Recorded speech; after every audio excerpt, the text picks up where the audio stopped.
श्री कृष्ण कहते हैं संसार में आपको कई ऐसे लोग मिलेंगे जो आपको बताएंगे कि क्या करना है, किंतु उससे भी अधिक महत्वपूर्ण बात यह है कि क्या नहीं करना है। आज मैं आपको ऐसे ही 3 बातें बताने वाला हूं जो आपको जीवन में नहीं करनी है। पहली बात, आनंद में कभी वचन मत दो। आनंद आपके तर्क को हर लेता है और फिर आनंद में दिया गया ये वचन बाद में गले की फांस बन जाता है। दूसरी बात, क्रोध में उत्तर मत दो।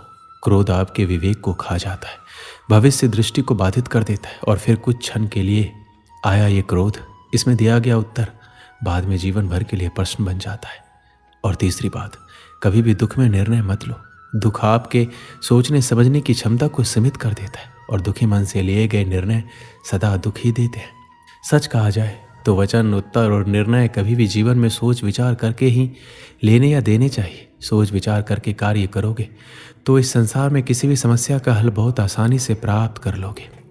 श्री कृष्ण कहते हैं भगवान को हम जब तक शरीर से याद करते हैं तब तक भगवान हमारे प्रतिरूप में बात नहीं करते। जब तक हम ईश्वर को अपने मन में बसाकर उन्हें सच्चे दिल से याद नहीं करेंगे तब तक भगवान खुद हमारे प्रत्यक्ष नहीं आएंगे, क्योंकि भगवान सिर्फ उन्हीं लोगों के साथ रहते हैं जो उन्हें सच्चे दिल से मानते हैं, उनका आदर सम्मान करते हैं। इसलिए श्री कृष्ण अर्जुन को बताते हुए कहते हैं अगर हम भगवान को सच्चे मन से याद करते हैं तो भगवान हमारा साथ जरूर देते हैं, हमारे अंदर एक सकारात्मकता भर देते हैं और एक नई ऊर्जा का निर्माण करते हैं, जिससे हम अपने जीवन को सफलता के मार्ग पर खड़ा कर देते हैं और भगवान उन्हीं का साथ देते हैं जो उन्हें मन से चाहते हैं। श्री कृष्ण कहते हैं अगर हमारे अंदर शिष्टता और सदाचार स्नेह का प्रेम भाव होगा तो हम लोगों को ज़्यादा अच्छी तरह से समझ पाएंगे, उनसे अच्छा व्यवहार रख पाएंगे, हम समाज का भला कर पाएंगे, लोगों में अच्छी सीख दे पाएंगे, लोगों को भलाई करने के लिए प्रेरणा दे पाएंगे। अगर हमारे अंदर सदाचार और प्रेम भाव की भावना होती है तो पूरी दुनिया हमारे साथ होती है, पूरी दुनिया हमारे लिए खड़ी रहती है, क्योंकि हम जितना ज़्यादा प्रेम भाव लोगों के प्रति रखेंगे उतना ही प्रेम भाव लोग हमें देंगे। प्रेम भाव से दुनिया का अस्तित्व है और प्रेम भाव से ही दुनिया का विनाश है। प्रेम भाव के बिना जीवन असंभव है, क्योंकि अगर लोगों के बीच प्रेम भाव नहीं होगा तो लोग एक दूसरे को कभी नहीं समझ पाएंगे, एक दूसरे में ईर्ष्या की भावना को पैदा करके इस पूरी सृष्टि का विनाश का कारण बनेंगे। श्री कृष्ण कहते हैं क्रोध को पी जाना ही बेहतर है, क्योंकि हमें जब क्रोध आता है तो काफ़ी सारा नुकसान कर देता है। गुस्सा हमें आता है पर हम उस गुस्से को उतारते किसी और व्यक्ति पर है, जिससे दोनों की मध्य बुराई की भावना उत्पन्न होती है। इसलिए श्री कृष्ण ने क्रोध को बहुत ही खराब माना है और कहा है कि व्यक्ति को क्रोध नहीं करना चाहिए। उसको अगर किसी बात पे क्रोध भी आ रहा है तो उस बात को वह शांतिपूर्वक सुने, समझे और उस परिस्थिति को देखकर उसमें सुधार करे, ना कि क्रोध करे। क्रोध एकमात्र ऐसा जरिया नहीं है, क्रोध से कुछ भी हासिल नहीं होता है, ना ही कुछ सुधार होता है, क्रोध से सब कुछ बर्बाद होता है। इसलिए क्रोध ना हम कभी करें ना करने दें। इस बात को अगर जीवन में अपना लिया तो आप लोगों को कुछ नए नज़रिए से देखेंगे, जिससे एक नई ऊर्जा उत्पन्न होगी और इस ऊर्जा से आपके जीवन पर बहुत ही गहरा प्रभाव पड़ेगा और आपकी ज़िंदगी काफ़ी हद तक निखर कर सामने आएगी।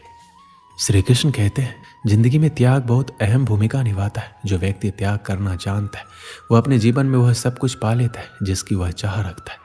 वह ऐसे मुकाम पर पहुंच जाता है जहां पर कभी वह जाने की सिर्फ सोचा करता था। ऐसे मुकाम को हासिल करने के लिए हमें अपनी ज़िंदगी में काफ़ी कुछ छोड़ना पड़ता है। हमें अपने ऐशो आराम और अपनी रोज़मर्रा की ज़िंदगी को छोड़कर कुछ ऐसी ज़िंदगी को अपनाना पड़ता है जिसको हम कभी जीना नहीं चाहते, पर उस ज़िंदगी को जीकर हम अपने आने वाली ज़िंदगी को इतना बेहतर बना लेते हैं कि पूरा जीवन सफल हो जाता है। इसलिए श्री कृष्ण कहते हैं जीवन में त्याग करते रहना जरूरी है। अगर हम त्याग नहीं करेंगे तो इस जीवन का कोई उद्देश्य नहीं रहेगा। जीवन में त्याग करना जरूरी है। त्याग से हमारे खुद में परिवर्तन होता है और ज़िंदगी में सुधार होता है, इसलिए त्याग करते रहना चाहिए। श्री कृष्ण कहते हैं हमारे कर्म ही हमारा परिणाम होता है, क्योंकि जैसे करनी वैसी ही भरनी। जैसा हम कर्म करेंगे वैसा ही हम पाएंगे। जीवन में कभी भी लक्ष्य को प्राप्त करना हो तो व्यक्ति 2 भाग साथ लेकर चलता है। पहला अपने लक्ष्य को पाने का निश्चय और दूसरा अपने लक्ष्य तक पहुंचने का मार्ग। सब यही करते हैं, किंतु सब अपने लक्ष्य को प्राप्त नहीं कर सकते। क्यों? क्योंकि लक्ष्य न मिल पाने की स्थिति में व्यक्ति को कुछ बदलना होता है। कुछ अपना निश्चय बदल लेते हैं, कुछ अपना मार्ग। जो अपना मार्ग बदल कर प्रयास करते हैं उन्हें सफलता प्राप्त हो ही जाती है, किंतु अपना निश्चय बदलने वाले सफलता का स्वाद कभी नहीं चख पाते। इसलिए अपना निश्चय कभी मत बदलिए, क्योंकि निश्चय खो देने पर चंद्रमा भी पूर्णिमा के दिन ग्रहण पा जाता है। अपना निश्चय बनाए रखें, आपको सफलता अवश्य मिलेगी। श्री कृष्ण कहते हैं हमें अपने परिश्रम पर विश्वास रखना चाहिए। अगर हम अपने परिश्रम पर विश्वास रखेंगे तो हम कभी भी हार का सामना नहीं करेंगे। अगर हम अपने कर्म, परिश्रम, मेहनत पर अटूट विश्वास रखकर उसमें कायम रहेंगे तो हमें उससे बहुत अच्छे परिणाम मिलेंगे। वह परिणाम आपको जीवन जीने में बहुत आसान होंगे, क्योंकि एक परिश्रम ही है जो एक रंक को राजा बना देता है और राजा को रंक बना देता है। अगर आप परिश्रम और सही निर्देश और सही दिशा में काम करते तो जीवन में सफल होना पक्का ही है। पर अगर आप अपने परिश्रम पर विश्वास नहीं रखते तो उसमें आप धोखा करते हैं, तो आप याद रखना कि आप धोखा भी खुद के साथ कर रहे हो। इससे ना ही किसी और की ज़िंदगी बनेगी और ना ही कुछ होगा। आप धोखा करोगे तो खुद के लिए। इसलिए अपने परिश्रम पर इतना विश्वास रखें कि आप जो कर रहे हैं वह आपको एक ऐसा परिणाम दे जिसकी आपने कभी अपेक्षा नहीं की होगी। बहुत समय पहले की बात है, जंगल के किनारे एक छोटा सा गांव था। जंगल में जंगली जानवर बहुत अधिक मात्रा में थे, इसलिए गांव के लोगों को पेड़ पर चढ़ने का ज्ञान होना अति आवश्यक था, ताकि जंगली जानवरों से सामना होने पर वो पेड़ पर चढ़कर अपनी जान बचा सके। जो लोग जंगल में लकड़ियां काटने जाते थे उनके जंगली जानवरों से दो चार होने की अधिक संभावना थी, इसलिए वो लोग पेड़ पर चढ़ना अवश्य सीखते थे। उस गांव में एक बुजुर्ग सज्जन रहा करते थे। सब लोग उन्हें बाबा बुलाते थे। वो पेड़ पर चढ़ने की विद्या में माहिर थे और लोगों को पेड़ पर चढ़ने का प्रशिक्षण दिया करते थे। गांव के अधिकांश लोग उनसे ही प्रशिक्षण प्राप्त करने जाया करते थे। एक दिन बाबा ने उन युवकों के समूह को बुलाया जिन्हें वो पेड़ पर चढ़ने का प्रशिक्षण दे रहे थे। वह उस समूह के प्रशिक्षण का अंतिम दिन था। बाबा उन्हें एक पेड़ के पास ले गए। वह एक ऊंचा और चिकना पेड़ था जिस पर चढ़ना बेहद कठिन था। बाबा युवकों से बोले, आज तुम्हारे प्रशिक्षण का अंतिम दिन है। मैं देखना चाहता हूँ क्या तुम लोग पेड़ पर चढ़ने में माहिर हो गए हो। इसलिए मैं तुम्हें इस चिकने और ऊंचे पेड़ पर चढ़ने की चुनौती दे रहा हूँ। यदि तुम सब इस पेड़ पर चढ़ने में सफल रहते हो तो दुनिया के किसी भी पेड़ पर आसानी से चढ़ सकते हो। बाबा की बात सुनकर सभी युवक उत्साहित हो गए। वो पेड़ पर चढ़ने के लिए एक पंक्ति में खड़े हो गए। सबसे पहला युवक पेड़ पर चढ़ने लगा और बड़ी ही आसानी से पेड़ पर चढ़ा और फिर नीचे उतरने लगा। उतरते समय वह आधे रास्ते में था। तब बाबा बोले, सावधान, आराम से संभल कर उतरो, कोई जल्दी नहीं है। उस युवक ने वैसा ही किया। वो आराम से सावधानी से नीचे उतरा।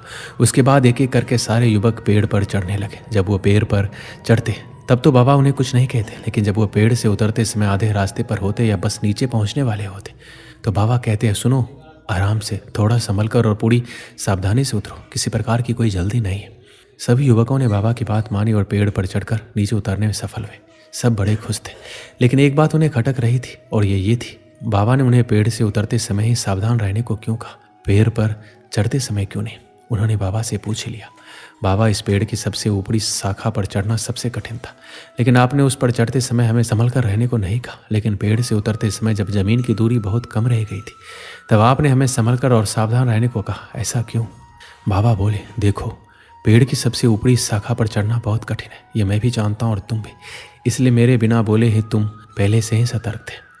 ऐसा हर किसी के साथ होता है। कार्य के प्रारंभ में सब सतर्कता से ही आगे बढ़ते हैं, किंतु सतर्कता और सावधानी में चूक तब होती है जब हम मंजिल के समीप होते हैं। तब हमें लगने लगता है कि हमारा काम तो पूरा होने का है, मंजिल अब दूर नहीं, और वहाँ हमारा ध्यान भटक जाता है और हम गलती कर जाते हैं।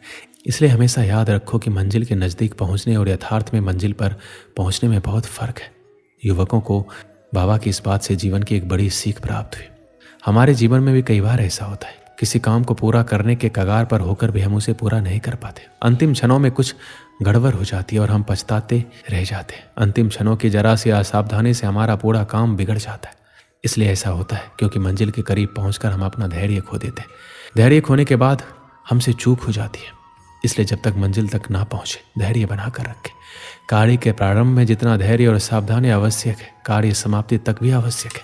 इसलिए कार्य पूर्ण होने तक धैर्य ना खोए, उतना ही सावधान रहे जितने प्रारंभ में रखते हैं। कहीं धैर्य खो देना लक्ष्य खो देने का कारण ना बन जाए। दोस्तों, इस वीडियो में बस इतना है। मिलते हैं अगली वीडियो में। अपना ख्याल रखिएगा। जय श्री कृष्ण।